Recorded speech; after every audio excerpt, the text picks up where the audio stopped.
Hello student, welcome to my channel Ajab Gajab English. और आज हम डिस्कस करने लगे हैं grade 10 CBSE English first flight book का एक poem and the name of the poem is fog. तो before giving you line to line explanation, सबसे पहले हम टाइटल को डिस्कस कर लेते हैं कि फॉग का मतलब क्या होता है। अगर आप इस पिक्चर में देखो, ठीक है, तो यहाँ पर आप देख रहे हो कि चीज़ें आपको क्लियर नहीं दिखाई दे रही है कि नहीं, धुंधली दिखाई दे रही है ना। और ये कब होता है, ठीक है, देखो दो चीज़ें हैं, दो रीजंस हैं जिसकी वजह से चीज़ें हमें धुंधली दिखाई देती है। या तो वहाँ पे स्मोक हो, ठीक है, बहुत ज़्यादा धुआं हो कहीं पे, तो हमें चीज़ें जो है वो क्लियर नहीं दिखाई देती। जब ठंड का महीना होता है ना, जब ठंड का महीना होता है, आपको पता है धुंध पड़ती है, ठीक है, उसी धुंध को क्या कहा जाता है, फॉग। आई बात समझ में? तो फॉग का मतलब क्या है यहाँ पर, धुंध। तो चलिए इस पोएम को हम अच्छी तरीके से डिस्कस करते हैं। छोटी सी पोएम है और बहुत अच्छी पोएम है, तो आपको बहुत ही आसानी से समझ में आ जाएगा।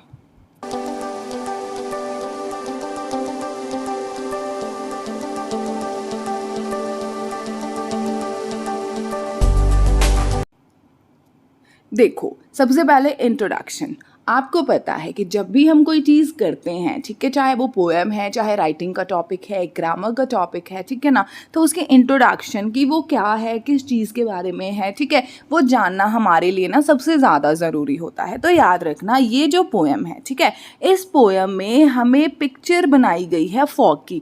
फॉग की पिक्चर बनाई गई है, मतलब क्या कि जो हमारे नेचर है, ठीक है, जो कुदरत है, ठीक है, उस चीज़ को रिप्रेजेंट किया गया है। और यहाँ पे कौन सा कुदरत की एलिमेंट को यूज़ किया गया है, फॉग को। आगे बात समझ में, फॉग को यूज़ किया गया है। दूसरा क्या है, फॉग को कंपेयर किया है किसके साथ, कैट के साथ। जो कैट एक एनिमल होता है ना, बिल्ली, जिसे आप प्यार से बिल्ली मौसी भी कहते हो, ठीक है, तो यहाँ पर जो पोएट हैं सैंडबर्ग, ठीक है, उन्होंने क्या किया है, फॉग को कंपेयर किया है कैट के साथ। और क्या कहते हैं कि जिस तरीके से कैट जो है बड़े ही साइलेंटली, ठीक है, चोरी चोरी धीरे धीरे विदाउट प्रोड्यूसिंग एनी साउंड आ जाती है, उसी तरीके से जो फॉग है ना वो भी स्लो स्लो आ जाता है और किसी को पता भी नहीं लगता है, ठीक है। जब आप सिर्फ दरवाज़ा खोल के देखते हो तो आपको पता लगता है अरे ये तो फॉग है बाहर बहुत ज़्यादा, ठीक है। और उसी तरीके से होता है। आपको एक कॉमन एग्जाम्पल देती हूँ। देखो, आप घरों में बैठे होते हो, ठीक है, अचानक से बिल्ली चुपके से आ जाती है, ठीक है,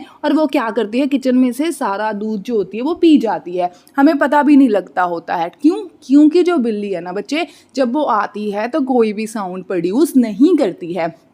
तो यहाँ पर पोएट ने वही चीज़ करा है, ठीक है, पोएट ने फॉग को कंपेयर कर दिया है किसके साथ, कैट के साथ। और क्या कहते हैं कि जिस तरीके से कैट आती है, ठीक है, और किसी को पता भी नहीं लगता है, उसी तरीके से फॉग भी साइलेंटली आ जाता है और किसी को पता नहीं लगता है, ठीक है। उसके बाद देखो क्या कहता है कि जिस तरीके से जो कैट है वो अपने हॉन्चेस पे बैठती है, ठीक है, जैसे आप इस पिक्चर्स में भी देख रहे हो, वीडियो में भी देख रहे हो, ठीक है, कि किस तरीके से कैट आ रही है स्लोली स्लोली और कैसे बैठी है, हॉन्चेस पे बैठी है, एक ऐसी पोजीशन में जहाँ पर उसने अपने जो नीज है उसको बेंड करके बैठी हुई है, ठीक है। उसके बाद इधर उधर देख रही है और फिर धीरे से वो वहाँ से चली जाती है, ठीक है। तो यहाँ पर आपको पता लगेगा क्या कि जो फॉग है ना उसको कंपेयर किया गया है कैट से, कि जिस तरीके से कैट जो है वो आराम से आती है, किसी को पता नहीं लगता है, बैठती है, इधर उधर देखती है और फिर वो साइलेंटली चली जाती है, उसी तरीके से फॉग भी साइलेंटली आता है, इधर उधर देखता है, उसके बाद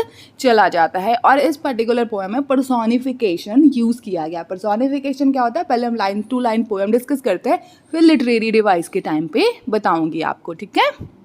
ये देखो, ये जो पोएम है ओनली 6 लाइन्स की छोटी सी पोएम है, ठीक है। और इस पोएम में अगर आप यहाँ से स्प्लिट कर दो, 2 पार्ट्स में डिवाइड कर दो तो भी चलेगा। सबसे पहले देखो क्या कहता है, the fog comes on little cat feet.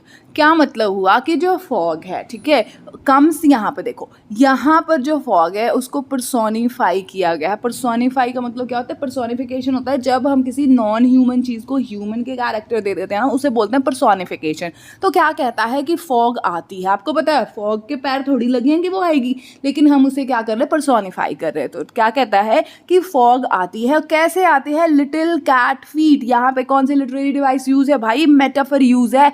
यहाँ पर फॉग को कंपेयर किया जा रहा है किससे, कैट से। और क्या कहा जा रहा है कि जो फॉग है वो लिटिल कैट फीट के साथ आ रही है, मतलब क्या, स्लोली स्लोली आ रही है। आई बात समझ में। फिर देखो क्या कहता है, It sits looking over harbor and city on silent haunches and then moves on। ठीक है, अब क्या कहते हैं कि ये जो फॉग है, ठीक है, जिस तरीके से कैट आती है उसी तरीके से फॉग आया है, ठीक है, और वो क्या है, बैठ गया है। कहाँ बैठ गया है, अपने हॉन्चेस पर बैठ गया है। हॉन्चेस ये देखो आप यहाँ पे पिक्चर में भी देख रहे हो। और वो क्या, किसको देख रहा है, हार्बर को। हार्बर क्या होता है, जो पोर्ट, जहाँ पे बंदरगाह जिसको नहीं बोलते, जहाँ से शिप आती जाती है, वो वाले। तो वो किसको देख रहा है, हार्बर को देख रहा है और सिटी को देख रहा है साइलेंटली, और फिर वहाँ से वो चला जाता है। बस इतनी ही पोएम है और कुछ भी नहीं है। अब आपको लग रहा होगा फिर ये है क्या पोएम, समझ में तो कुछ भी नहीं आया। तो ध्यान से समझो, इस पोएम में क्या है बच्चे, हमें ये कहा गया है कि फॉग आ गई, ठीक है, जो धुंध है वो अचानक से आ गई, स्लोली स्लोली आ गई, किसी को पता नहीं चला। पहले मीनिंग समझो। फिर क्या कहता है, इट सिट्स, मतलब ये इट कौन है, मतलब फॉग, कि फॉग जो है वो बैठा हुआ है, ठीक है, और लुकिंग, इधर उधर देख रहा है। किस चीज़ को देख रहा है, हार्बर को देख रहा है, सिटी को देख रहा है, साइलेंटली अपने हॉन्चेस पे बैठकर, और फिर वो चला गया। मतलब आप देखते हो ना कि जब आप सुबह मॉर्निंग में दरवाज़ा खोलते हो तो आपको क्या दिखता है, चारों तरफ फॉग ही फॉग दिखता है, ठीक है, सिटी में भी फॉग दिखता है, हार्बर पे भी फॉग दिखता है, ठीक है।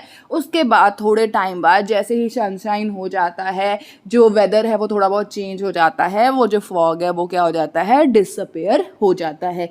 ये हो गई लाइंस की मीनिंग। और दोबारा देखो, अब यहाँ पे क्या कहा जा रहा है, कैट के साथ फॉग को कंपेयर किया है। तो क्या कहता है, जिस तरीके से कैट आती है, ठीक है, कैट आती है स्लोली स्लोली, ठीक है, और बैठ जाती है, ठीक है, अपने हॉन्चेस पे, इधर उधर देखती है, उसके बाद वो अपने घर चली जाती है। आई होप कि आपको पोएम समझ में आ गया होगा। इस पोएम में इतना ज़्यादा डिफ़िकल्ट कुछ भी नहीं है। ओके, चलिए अब हम लिटरेरी डिवाइसेस को डिस्कस कर लेते हैं। देखो, सबसे पहले तो यहाँ पे याद रखना, इस पोएम में कोई राइम स्कीम नहीं है। ये देखो, ये पोएम की लाइनें हैं ना, यहाँ पर कोई भी राइम स्कीम नहीं है। आप देखोगे, अगर लास्ट के वर्ड्स देखोगे तो आपस में बिल्कुल भी राइम नहीं कर रहे। तो ये जो पोएम है वो फ्री वर्ड्स में लिखा हुआ है, यहाँ पे कोई भी राइम स्कीम नहीं है, ठीक है जी। उसके बाद जो दूसरा हमारा लिटरेरी डिवाइस है वो क्या है, पर्सोनिफिकेशन। यहाँ पे किसको पर्सोनिफाई किया गया है, फॉग को पर्सोनिफाई किया गया। और एग्जाम्पल में देखो, यहाँ पे जैसे हमने लिखा था कम्स, है ना, तो कम्स मतलब आना, ठीक है, तो आना ऑब्वियस ही बात है, पैर होंगे तभी आएंगे ना, तो यहाँ पे फॉग को क्या है, ह्यूमन कैरेक्टर दिया गया है, ठीक है। उसके बाद देखो, इट किसके लिए यूज हुआ था, फॉग के लिए, तो यहाँ पर भी क्या है, पर्सोनिफाई किया गया है। आई बात समझ में। नेक्स्ट जो लिटरेरी डिवाइस है वो क्या है, मेटाफर। मेटाफर क्या होता है, इनडायरेक्ट कंपैरिजन। जब हम कोई दो चीज़ों को कंपेयर करते हैं on the basis of their quality without the use of, याद रखना विदाउट बोल रही हूँ, एज और लाइक वर्ड हमने नहीं यूज़ करना है। और एज और लाइक वर्ड जब हम यूज़ करते हैं कंपैरिजन के लिए तब वो तो सिमिली बन जाता है, लेकिन हम एज और लाइक वर्ड नहीं यूज़ कर रहे, तो वो क्या बन गया हमारा, मेटाफर। तो यहाँ पे जो है फॉग को कंपेयर किया गया है किसके साथ, कैट के साथ। तो यहाँ पे कौन सा लिटरेरी डिवाइस यूज किया गया है, मेटाफर। नेक्स्ट जो लिटरेरी डिवाइस यहाँ पर हुआ है यूज, वो क्या है, एंजाममेंट। एंजाममेंट क्या होता है, जब एक ही सेंटेंस जो है ना वो दूसरी लाइन में कंटिन्यू करता है बिना किसी पंक्चुएशन मार्क के, तो उसे हम क्या बोलते हैं, एंजाममेंट। अगर आप यहाँ पर देखो तो the fog comes on little cat feet, ये जो लाइन है इसके एंड में कोई पंक्चुएशन मार्क नहीं है, बल्कि फुल स्टॉप कहाँ लगा है, यहाँ पे लगा है।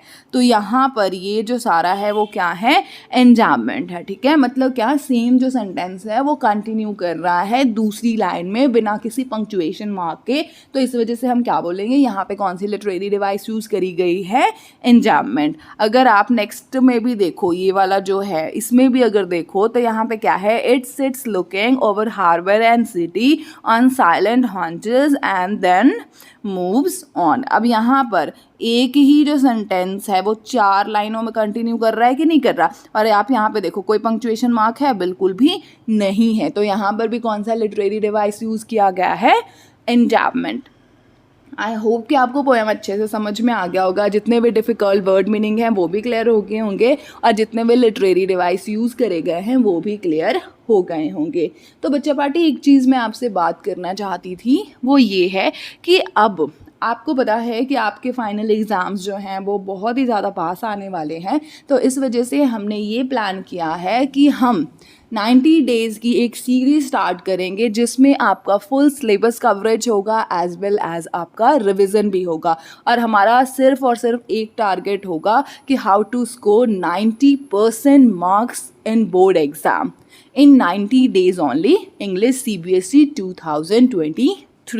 आई बात समझ में? तो उसके लिए तैयार रहना, और जिस तरीके से मैं स्ट्रैटेजीज़ बनाकर आपको बताऊंगी, जिस तरीके से हमारी क्लासेस होंगी, आप उसे अटेंड करते रहना। आई एश्योर यू कि आपकी ये जो सक्सेस पार्टी होगी उसका हिस्सेदार मैं भी बनना चाहूँगी, और आई एश्योर यू कि आपके अच्छे से क्या आपके 90+ मार्क्स 110% आ जाएंगे अगर आप मेरी स्ट्रैटेजीज़ को और मेरी क्लास को फॉलो करते जाओगे। तो अगर आपको लगे कि मेरे चैनल पे आके आपका टाइम वेस्ट नहीं हुआ है, ठीक है, आपने यहाँ से कुछ सीखा है, मैं आपको कहीं ना कहीं हेल्प करती हूँ, तो मेरे चैनल को लाइक, शेयर और सब्सक्राइब जरूर करना, ठीक है, भूलना मत। Thank you so much.